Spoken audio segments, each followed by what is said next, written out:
Hi, this is Gary Bowles, based in San Francisco. I'm really excited about bringing big ideas to people inside organizations, and I'm really honored to show you these videos by John Hagel and John Seely Brown. Enjoy.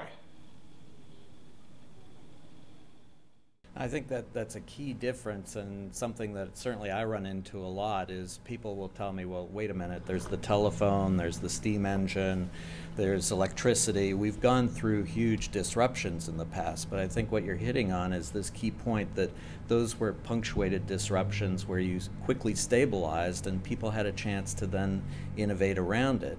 Here, we're continuing to face these exponential price performance improvements, and there's no sign of it slowing down. Now, obviously, we know exponential can't continue indefinitely, but at least for the foreseeable future, there's no stability. Right, and I think exponential may be able to continue much further than we think, as long as we move beyond the simplistic understanding of Moore's Law.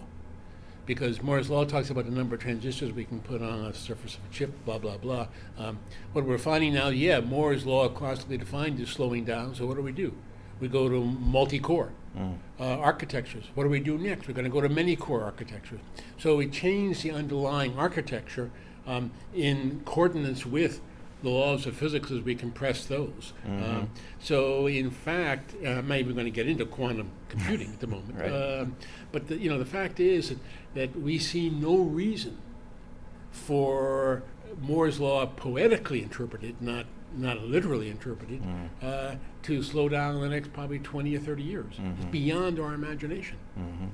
But the fact is not how powerful it could be. The fact is how the change is happening, every other year in fairly dramatic ways.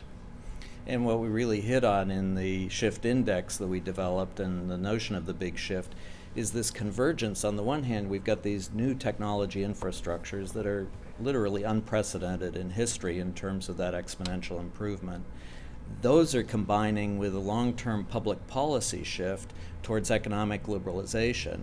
And it seems to me both of those together are basically significantly reducing barriers to entry and barriers to movement and creating much more intense competitive environments. So the pressure is mounting continually.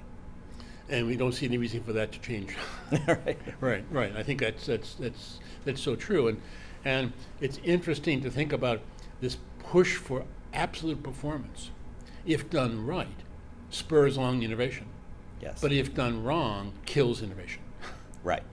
And so we got in a paradoxical situation where more and more of our corporations actually are decreasing R&D investments, making no bold bets and so on, because they're trying to squeeze the last out of something, which of course slows down any chance of being able to make a big jump that could be enabled by this newest discontinuity in terms of an infrastructural transformation. Well, it's a natural reaction. When you're in a time of high uncertainty and mounting pressure, you tend to focus inward. You tend to focus on things you can control and seek more predictability in a time of increasing uncertainty. Right. And that can be highly dysfunctional. I think that one of the things we've got to be careful about is, in today's age, everybody's talking about the fiscal crisis the country is in. What we're talking about is a deeper structure than that. So we're talking about underlying dynamics, not the current fiscal crisis. So a lot of pathological behavior is happening because of the current fiscal crisis, and all the focus seems to be on that. And that's almost taking people away from looking at what are the dynamics of the deep structure. And if you could actually get in tune with that, you may actually play this game quite differently.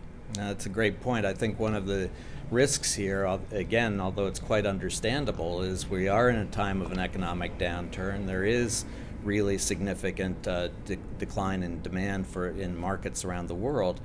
That needs to be addressed. But at the same time, we lose sight of these longer-term trends that are continuing to play out and will continue after this downturn is a distant memory.